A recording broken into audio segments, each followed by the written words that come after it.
চন্দ্র মাস হিসাবে এই মাসটার নাম হচ্ছে রজব মাস।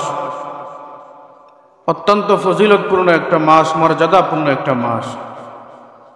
যখন এই রজব মাস আসতেন, আল্লাহর হাবিব সাল্লাল্লাহু আলাইহি ওয়াসাল্লাম বেশি বেশি করে এই দোয়া পড়তেন, আল্লাহুম্মা বারিক লানা ফি রজব ওয়া শাবান ওয়া বাল্লিগনা রমাদান। হযরত রাসূলুল্লাহ সাল্লাল্লাহু আলাইহি ওয়াসাল্লাম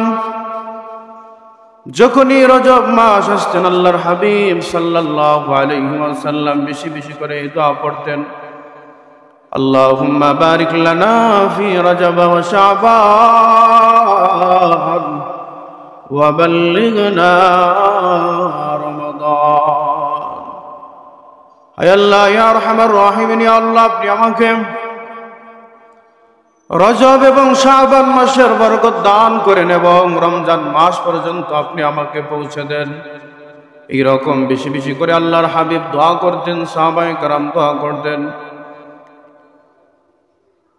এই দোয়ার মধ্যে আল্লাহর হাবিব সাল্লাল্লাহু আলাইহি ওয়াসাল্লাম বলতেছেন, বারাকনা ফি রজব ওয়া শাবান। এই দোয়ার মধ্যে বারাকনা এর অর্থ হচ্ছে বরকত। বরকত এখানে ব্যাপক অর্থে ব্যবহার করা হয়েছে, অর্থাৎ আল্লাহর হাবিব সাল্লাল্লাহু আলাইহি ওয়াসাল্লাম রজব মাস যখন চলে আসতেন, বেশি বেশি করে আল্লাহ তাআলার কাছে এই দোয়া করতেন, হে আল্লাহ, আপনি আমাকে এই মাসের মধ্যে বরকত দান করেন, কাজের মধ্যে বরকত দান করেন, আমলের মধ্যে বরকত দান করেন।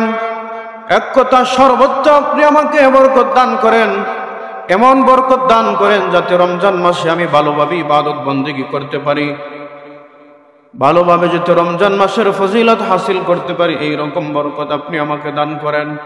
এইভাবে আল্লাহর হাবিব সাল্লাল্লাহু আলাইহি ওয়াসাল্লাম রজব মাসের মধ্যে বেশি বেশি করে দোয়া করতেন। আপনি আমার উচিত হচ্ছে, পবিত্র রজব মাস চলে এসেছে, এই রজব মাস আপনি আমাকে এলান দিয়ে জানিয়ে দিচ্ছেন আর বেশি দিন বাকি নয়, রমজান মাস চলে এসেছে, রমজানের রোজা রাখতে হবে। সুতরাং হে মুমিন, তোমরা প্রস্তুতি গ্রহণ করো। আমি রজব মাস তোমাদেরকে জানিয়ে দিচ্ছি, তোমরা এখন থেকে রমজান মাসের জন্য প্রস্তুতি গ্রহণ করো। সামনে রমজান মাস আসতেছে, দুনিয়া যত যাই জামালা আছে, যত মুশকিল আছে, সব কিছু থেকে তোমরা ফারেক হয়ে যাও। আস্তে আস্তে তোমরা রমজান মাসের ইবাদত বন্দেগীর জন্য প্রস্তুতি গ্রহণ করে নাও।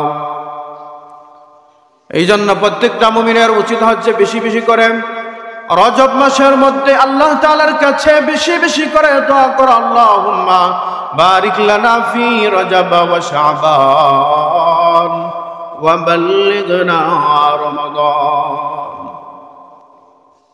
এই দোয়া বেশি বেশি করে পড়া। এই রজব মাস হচ্ছে অত্যন্ত একটা গুরুত্বপূর্ণ মাস, ফজিলতপূর্ণ একটা মাস, মর্যাদাপূর্ণ একটা মাস। কারণ এই মাসের মধ্যে আল্লাহ পাক রব্বুল আলামিন তার হাবিব মুহাম্মদুর রাসূলুল্লাহর মাধ্যমে এমন একটা অলৌকিক মুজিজা ঘটিয়েছেন, যা অন্যান্য পয়গম্বর নবী আলাইহিস সালাতু ওয়াস সালামের মাধ্যমে সংঘটিত হয় না। এই রজব মাসের মধ্যে আল্লাহর হাবিবকে আল্লাহ পাক রব্বুল আলামিন তার কাছে ডেকে নিয়েছিলেন, তার সান্নিধ্যে ডেকে নিয়েছিলেন। বন্ধুর সাথে দেখা করেছিল। যেই মাসটা ছিল সেটাই হচ্ছে রজব মাস, যেটাকে আমরা মেরাজ হিসাবে চিনি। এই রজব মাসের মধ্যে আল্লাহর হাবিব সাল্লাল্লাহু আলাইহি ওয়াসাল্লামের সবচাইতে বড় মুআজিজা হচ্ছে যে আল্লাহ পাক রব্বুল আলামিন এই রজব মাসের মধ্যে আল্লাহ পাক রব্বুল আলামিন তার বন্ধুর মাধ্যমে মেরাজ সংগঠিত করিয়েছেন। এই মেরাজটা কত সালে সংগঠিত হয়েছে, এই নিয়ে মুফাসসিরিন ইকরাম, মুহাদ্দিসিন ইকরাম, হযরত উলামায়ে ইকরামের মধ্যে মতভেদ রয়েছে, মতানৈক্য রয়েছে, ইখতিলাফ রয়েছে। কোন উলামায়ে ইকরাম বলেছেন যে এই রজব মাসের মধ্যে পবিত্র মেরাজ সংগঠিত হয়েছে, কেউ বলেন শাবান মাসে সংগঠিত হয়েছে। সর্বাধিক প্রাধান্য যুগমত হচ্ছে আল্লাহর হাবিব সাল্লাল্লাহু আলাইহি ওয়াসাল্লামকে রজব মাসের 27 তারিখে আল্লাহ পাক রব্বুল আলামিন তার হাবিব মুহাম্মদুর রাসূলুল্লাহর মাধ্যমে মেরাজ সংগঠিত করিয়েছেন। আল্লাহর হাবিব সাল্লাল্লাহু আলাইহি ওয়াসাল্লামের মাধ্যমে কেন মেরাজ সংগঠিত করাইলেন আল্লাহ পাক রব্বুল আলামিন? এর তাৎপর্য কি, এর প্রেক্ষাপট কি? উলামায়ে কেরাম বলেন যে আল্লাহর হাবিব সাল্লাল্লাহু আলাইহি ওয়াসাল্লামের মাধ্যমে আল্লাহ পাক রব্বুল আলামিন মেরাজ সংগঠিত করিয়েছেন। এর অনেকগুলো কারণ রয়েছে। এর মধ্যে একটা কারণ হচ্ছে আল্লাহর হাবিব সাল্লাল্লাহু আলাইহি ওয়াসাল্লামকে আল্লাহ পাক রব্বুল আলামিন সান্ত্বনা দেওয়ার জন্য এই মেরাজকে সংগঠিত করিয়েছিলেন।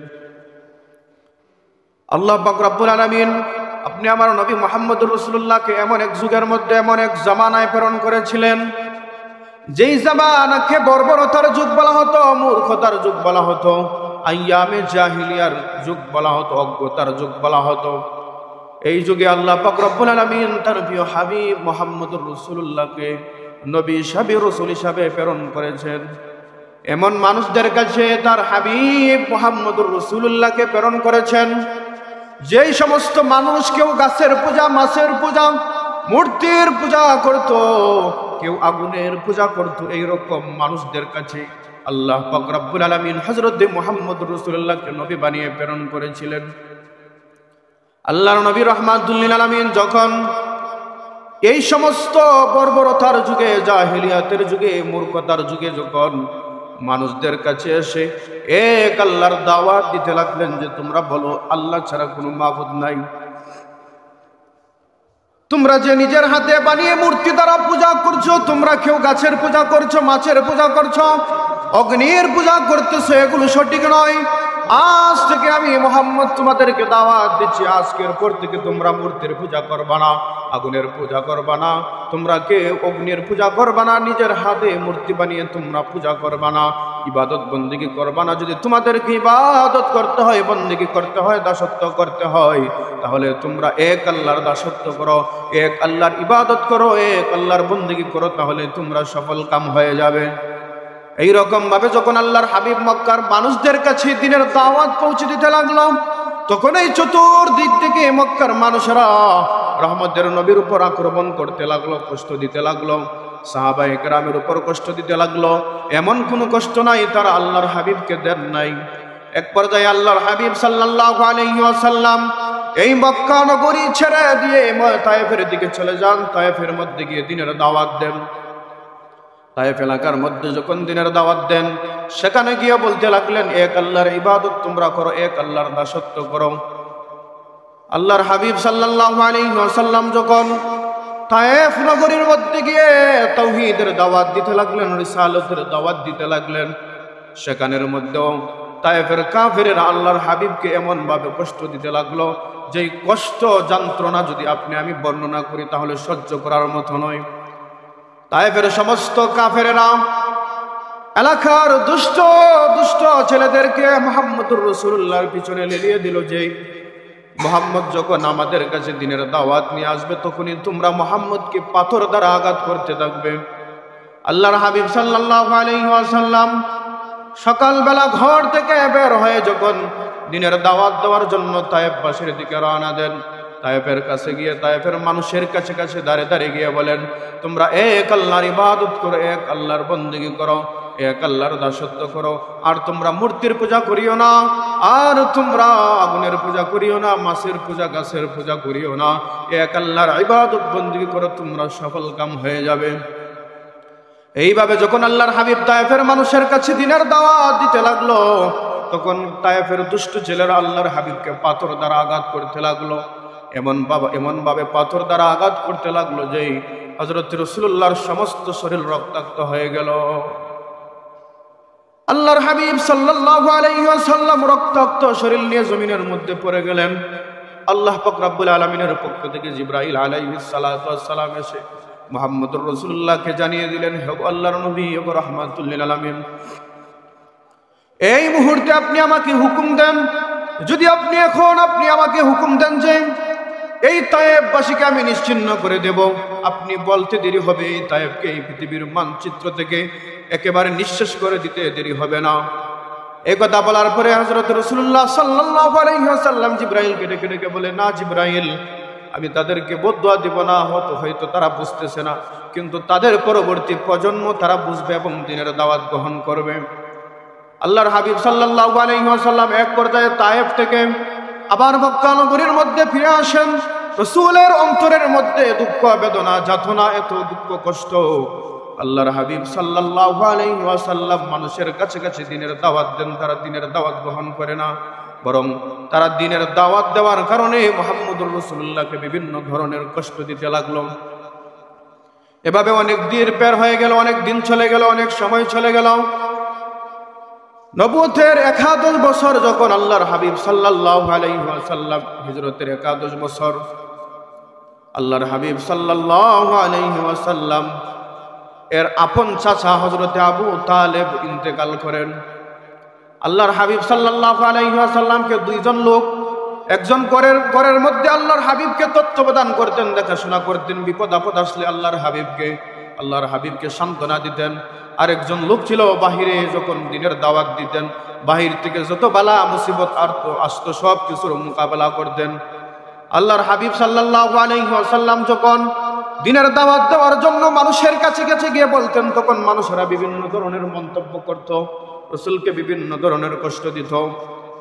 এই কষ্ট যতনার সমস্ত মোকাবেলা এবং সান্ত্বনা দেওয়ার জন্য বাহির থেকে আল্লাহর হাবিব সাল্লাল্লাহু আলাইহি ওয়াসাল্লামের চাচা আবু তালেব সবকিছু দেখাশোনা করতেন। চাচা আবু তালেবের তত্ত্বাবধানে আল্লাহর হাবিব সাল্লাল্লাহু আলাইহি সাল্লাম দ্বীনের দাওয়াত দিতেন। আবার যখন দ্বীনের দাওয়াত দেওয়ার জন্য বাহির থেকে যখন রাসূল ঘরের মধ্যে আসতেন, তখন দ্বীনের দাওয়াত দেওয়ার কারণে রাসূলের কষ্ট অন্তরের মধ্যে মানুষরা যে কষ্ট দিত, এই কষ্ট ব্যথা দূর করার জন্য ঘরের ভিতর থেকে আম্মা জান খাদিজাতুল কুবরা রাদিয়াল্লাহু তাআলা আনহা রাসূলকে সান্ত্বনা দিত। কিন্তু দুঃখের সাথে বলতে হয়, রাসূলুল্লাহ সাল্লাল্লাহু আলাইহি ওয়াসাল্লামের 11 বছর বয়সে আল্লাহর হাবিব সাল্লাল্লাহু আলাইহি ওয়াসাল্লামের চাচা আবু তালেব ইন্তেকাল করেন। আবু তালেবের ইন্তেকালের অল্প কিছুদিন পরে হযরতে আম্মা জান খাদিজাতুল কুবরাও ইন্তেকাল করেন। বাহিরের মধ্যে রাসূলকে যে তত্ত্বাবধান করতেন, দেখাশোনা করতেন, ঘরের মধ্যে যে দেখাশোনা করতেন, উভয়জন যখন দুনিয়া থেকে চলে গেল, রাসূলের দুঃখ যতনা বেদনা সবকিছু বেড়ে গেল। রাসূলুল্লাহ সাল্লাল্লাহু আলাইহি ওয়াসাল্লামের হৃদয়টা ভারাক্রান্ত হৃদয়, রাসূলের অন্তরের মধ্যে অনেক কষ্ট যাতনা। তখনই আল্লাহ পাক রব্বুল আলামিন আল্লাহর হাবিব সাল্লাল্লাহু আলাইহি ওয়াসাল্লামকে আল্লাহর হাবিবকে ওহীর মাধ্যমে জানিয়ে দিলেন, হে মুহাম্মদ, আমি আল্লাহ আপনাকে আমার সান্নিধ্যে নিতে চাই। আমি আল্লাহ যে কত বিশাল ক্ষমতার মালিক, কত বিস্তৃত ক্ষমতার মালিক, আপনি আমার কাছে আসেন, আপনি আমার সাথে সাক্ষাৎ করেন। আমি আল্লাহর ক্ষমতা, আমি আল্লাহর পাওয়ার, আমি আল্লাহর দাপট সব কিছু আপনার স্বচক্ষে দেখেন। তখনই আল্লাহ পাক রব্বুল আলামিন হযরতে মুহাম্মদুর রাসূলুল্লাহর কাছে দুইজন ফেরেশতা পাঠিয়ে দিয়ে জানিয়ে দিলেন, ওগো মুহাম্মদ, আপনার সাথে স্বয়ং আল্লাহ পাক রব্বুল আলামিন সাক্ষাৎ করতে চায়। আল্লাহ তাআলা কিরকম ক্ষমতাশালী, কিরকম দাপটশালী, কিরকম শক্তিশালী, কি ক্ষমতা রব্বুল আলামিনের আছে আপনি স্বচক্ষে দেখেন এবং নিজের অন্তরের মধ্যে প্রশান্তি অনুভব করেন। এই রকম যখন হযরত রাসূলুল্লাহ সাল্লাল্লাহু আলাইহি ওয়াসাল্লামকে জানিয়ে দেওয়া হলো, তখন এই আল্লাহর হাবিব সাল্লাল্লাহু আলাইহি ওয়াসাল্লাম আল্লাহ তাআলার সান্নিধ্যের জন্য রওনা দিলেন। আল্লাহর হাবিব সাল্লাল্লাহু আলাইহি ওয়াসাল্লাম একদিন হযরত রাসূলুল্লাহর চাচাতো বোন উম্মে হানির ঘরে শুয়ে আছেন। রাসূলের এমন অবস্থা, ঘুমও নয় আবার অজাগ্রত না, এইরকম অবস্থায় জিবরাইল আলাইহিস সালাতু ওয়াস সালাম আল্লাহর হাবিব সাল্লাল্লাহু আলাইহি ওয়াসাল্লামের কাছে এসে ওহীর মাধ্যমে জানিয়ে দিলেন, ওগো আল্লাহর নবী রাহমাতুল লিল আলামিন, আপনার অন্তরের মধ্যে কষ্ট, আপনার অন্তরের মধ্যে যাতনা, আপনার অন্তরের মধ্যে অনেক ব্যথা, এই ব্যথা দূর করার জন্য আল্লাহ পাক রব্বুল আলামিন আমাকে পাঠিয়েছেন। আপনি আমার সঙ্গে চলুন, আল্লাহ তাআলা আপনার সাথে সাক্ষাৎ করতে চায়। এই কথা শোনার সাথে সাথে আল্লাহর হাবিব সাল্লাল্লাহু আলাইহি সাল্লাম বিছানা থেকে উঠলেন। উঠার পরে আল্লাহর হাবিবকে জিবরাইল আলাইহিস সালাতু ওয়াস সালাম রওনা দিলেন। জিবরাইল আলাইহিস সালাতু ওয়াস সালাম রাসূলুল্লাহকে সঙ্গে নিয়ে যখন রওনা দিলেন, এমনিতে জমজম কূপের কাছে গিয়ে আল্লাহর হাবিব সাল্লাল্লাহু আলাইহি ওয়াসাল্লামের বুকটা একেবারে মধ্যখান দিয়ে ফেরে রাসূলুল্লাহ সাল্লাল্লাহু আলাইহি ওয়াসাল্লামের অন্তরটা ভিতরের মধ্যে যা কিছু ছিল, রাসূলের বক্ষ বিদারণ সিনা মুবারক ছিঁড়ে ফিরে আল্লাহর হাবিব সাল্লাল্লাহু আলাইহি ওয়াসাল্লামকে একটা অপারেশন করা হয়। হযরত জিবরাইল আলাইহিস সালাতু ওয়াস সালাম এবং হযরত মিকাইল আলাইহিস সালাতু ওয়াস সালাম, এই দুই ফেরেশতা রাসূলুল্লাহ সাল্লাল্লাহু আলাইহি ওয়াসাল্লামের বুকটা ফেরে রাসূলুল্লাহর অন্তরের মধ্যে, হৃদয়ের মধ্যে যেই সমস্ত ময়লা আবর্জনা ছিল সব কিছু পরিষ্কার করে দিয়ে জমজমের পানি দ্বারা রসুলের হৃদয়টাকে ধুয়ে, রাসূলুল্লাহ সাল্লাল্লাহু আলাইহি ওয়াসাল্লামের কলবটাকে ধুয়ে সেখানের মধ্যে তস্তুরির মাধ্যমে, একটা পাত্রের মধ্যে তস্তুরির মধ্যে একটা হিকমত এবং ঈমান ছিল, ঈমান ভরপুর করে রাসূলুল্লাহ সাল্লাল্লাহু আলাইহি ওয়াসাল্লামকে আবার যেভাবে ছিল সেইভাবে আল্লাহর হাবিব সাল্লাল্লাহু আলাইহি ওয়াসাল্লামকে দিয়ে দিলেন। এইভাবে যখন রাসূলুল্লাহর বক্ষ বিতরণ হয়ে গেল, আল্লাহর হাবিব সাল্লাল্লাহু আলাইহি ওয়াসাল্লামের এই বক্ষ বিতরণেই সিনা অপারেশন করে রসুলের অন্তরের মধ্যে হিকমত এবং ঈমানটা পরিপূর্ণ করে দেওয়া হয়েছিল। কেন রাসূলুল্লাহর বক্ষ বিতরণ করা হলো? কেন রাসূলুল্লাহর হৃদয়কে, অন্তরকে, রাসূলুল্লাহর কলবকে কেন জমজম পানি দ্বারা দৌত করা হলো? এর কারণ হচ্ছে যে আল্লাহর হাবিব সাল্লাল্লাহু আলাইহি ওয়াসাল্লাম রব্বুল আলামিনের সাথে সাক্ষাৎ করবেন। আল্লাহ পাক রব্বুল আলামিনের ক্ষমতা, দাপট সব কিছু দেখবেন। এগুলো দেখতে গেলে আলাদা একটা পাওয়ার, আলাদা একটা ক্ষমতা দরকার। আল্লাহ পাক রব্বুল আলামিন দুনিয়ার মধ্যে রাসূলুল্লাহর অন্তরটা ছিঁড়ে, রাসূলুল্লাহর বুকটা ছিঁড়ে তার মধ্যে হিকমত এবং ঈমানটা ঢুকিয়ে দিলেন, যাতে পরবর্তীতে আল্লাহ তাআলার সাথে সাক্ষাৎ করার কারণে সব কিছু নিজের চোখকে দেখতে পারেন এবং সহ্য করতে পারেন। হযরত জিবরাইল আলাইহিস সালাতু ওয়াস সালাম এভাবে রাসূলুল্লাহ সাল্লাল্লাহু আলাইহি ওয়াসাল্লামকে জমজমের পানি দ্বারা রাসূলুল্লাহর অন্তরকে ধুয়ে ভালোভাবে পরিষ্কার করে আবার আগের মতো করে রাসূলুল্লাহ সাল্লাল্লাহু আলাইহি ওয়াসাল্লামকে নিয়ে রওনা দিয়েছেন। যে প্রাণীটা দ্বারা রওনা দিবেন, যে যানবাহনটা দ্বারা রওনা দিবেন, এই যানবাহনের নাম ছিল বুরাক। বুরাক হচ্ছে এমন এক প্রাণী, এমন এক জান্নাতি একটা প্রাণী, যেই প্রাণীর পাওয়ার দ্রুত গতি এবং যানবাহনের এত গতি ছিল যে তার চক্ষুটা যেই জায়গার মধ্যে ফেলতো সেই জায়গার মধ্যে গিয়ে তার কদম ফেলতো। এইরকম একটা প্রাণীর মধ্যে আল্লাহর হাবিব সাল্লাল্লাহু আলাইহি সাল্লামকে আরোহণ করার জন্য জান্নাতি একটা প্রাণী জিবরাইল আলাইহিস সালাতু ওয়াস সালাম এনে দিলেন। এমনই সময় আল্লাহর হাবিব যখন এই বুরাকের মধ্যে সওয়ারি করবেন, তখন এই বুরাকটা একটা অস্বস্তি বোধ করতেছে, অস্বীকৃতি জানাইতেছে। তখন হযরত জিবরাইল আলাইহিস সালাতু ওয়াস সালাম ডেকে ডেকে বলেন, হে বুরাক, তুমি জানো কি তোমার মধ্যে আজকে এমন এক ব্যক্তি আরোহণ করবে, এমন এক সম্মানিত ব্যক্তি তোমার মধ্যে আরোহণ করবে, তোমার মধ্যে বসবে, যে পৃথিবীর মধ্যে এমন কোন আর সম্মানিত এবং মর্যাদাপূর্ণ ব্যক্তি নাই। তিনি হচ্ছেন সাইয়্যিদুল মুরসালিন, খাতামুন নবিয়্যিন, হযরতে মুহাম্মদুর রাসূলুল্লাহ সাল্লাল্লাহু আলাইহি ওয়াসাল্লাম। একথা বলার সাথে সাথে বুরাকটা ঘেমে গেল, তার শরীরের মধ্যে পেরেশানি চলে আসলো এবং রাসূলুল্লাহ সাল্লাল্লাহু আলাইহি ওয়াসাল্লাম এই বুরাকের মধ্যে বসলেন। বসার পরে আল্লাহর হাবিব সাল্লাল্লাহু আলাইহি ওয়াসাল্লামকে এই বুরাক আল্লাহর হাবিবকে নিয়ে রওনা হলো। মুহূর্তের মধ্যে আল্লাহর হাবিব সাল্লাল্লাহু আলাইহি ওয়াসাল্লামকে নিয়ে বাইতুল মুকাদ্দাস ফিলিস্তিনের মধ্যে যেই মসজিদ আছে, মসজিদে আকসার মধ্যে নিয়ে যাওয়া হলো। মসজিদে আকসার মধ্যে নিয়ে যাওয়ার পথে রাস্তার মধ্যে আল্লাহ পাক রব্বুল আলামিন অনেক অলৌকিক ঘটনা ঘটিয়েছেন। রাস্তা দিয়ে যখন আল্লাহর হাবিব বুরাকে ছেড়ে যখন বাইতুল মুকাদ্দাসে যাইতেছেন, তখনই আল্লাহর হাবিব সাল্লাল্লাহু আলাইহি ওয়াসাল্লামকে একটা লোক ডাক দিয়ে বলতেছে, হে মুহাম্মদ, হে মুহাম্মদ, হে মুহাম্মদ। এভাবে যখন ডাক দিতেছে, আল্লাহর হাবিব সাল্লাল্লাহু আলাইহি ওয়াসাল্লামের সফর সঙ্গী হযরত জিবরাইল আলাইহিস সালাতু ওয়াস সালাম বলতেছেন, রাহমাতুল লিল আলামিন, আপনি ওই ব্যক্তির ডাকে জবাব দিবেন না। আর কিছুক্ষণ যাওয়ার পরে আবার আরেকজন বৃদ্ধ লোক ডাকতেছে, হে মুহাম্মদ, হে মুহাম্মদ। এভাবে যখন ডাকতেছে, আল্লাহর হাবিব সাল্লাল্লাহু আলাইহি সাল্লামকে আবার জিবরাইল বলতেছে, রাহমাতুল লিল আলামিন, আপনি এই বৃদ্ধ লোকের ডাকে সাড়া দিবেন না। 3 নাম্বার যখন আবার অল্প কিছু সময়, যখন অল্প জায়গা যখন অতিক্রম করলেন, এমন সময় কিছু সংখ্যক লোক আল্লাহর হাবিব সাল্লাল্লাহু আলাইহি ওয়াসাল্লামকে সালাম দিতে লাগলো, আসসালামু আলাইকুম ইয়া আউয়ালাস সালাম, আলাইকা ইয়া আখিরুস সালাম, আলাইকা ইয়া আখিরু। এভাবে যখন আল্লাহর হাবিবকে সালাম দিতে লাগলো, তখন এই হযরত জিবরাইল আলাইহিস সালাতু ওয়াস সালাম বলতে লাগলেন, ওগো আল্লাহর নবী, এখন আপনি সালামের উত্তর দেন। আল্লাহর হাবিব সাল্লাল্লাহু আলাইহি সাল্লাম সালামের উত্তর দিলেন। জিবরাইল আলাইহিস সালাতু ওয়াস সালাম রাসূলুল্লাহ সাল্লাল্লাহু আলাইহি ওয়াসাল্লাম জিবরাইলকে জিজ্ঞাসা করলেন, হে আমার ভাই জিবরাইল, প্রথম ব্যক্তি আমাকে ডাকলো, তুমি বললে ডাকের আহ্বানে সাড়া না দেওয়ার জন্য। দ্বিতীয় ব্যক্তি ডাকলো, তুমি বললে ডাকে যাতে আমি সাড়া না দেই। 3 নাম্বার ব্যক্তি সালাম দিল, তুমি বললে আমি সালামের উত্তর দেওয়ার জন্য। প্রথম 2 প্রকার ব্যক্তির আহ্বানে, প্রথম 2 প্রকার ব্যক্তির ডাকে সাড়া না দেওয়ার কারণ কি?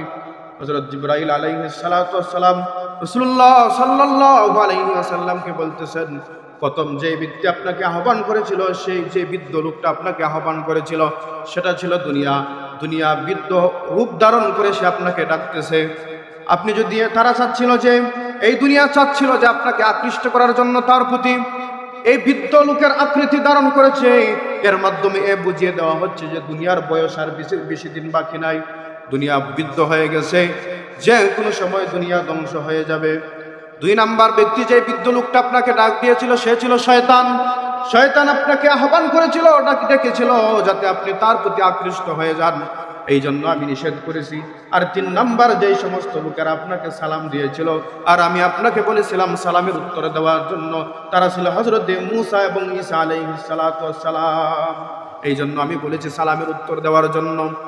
আল্লাহর হাবিব সাল্লাল্লাহু আলাইহি ওয়াসাল্লাম এই বাইতুল মক্কা নগরী থেকে বাইতুল মুকাদ্দাস যাওয়ার পথে অনেক অলৌকিক ঘটনা ঘটে গেছে।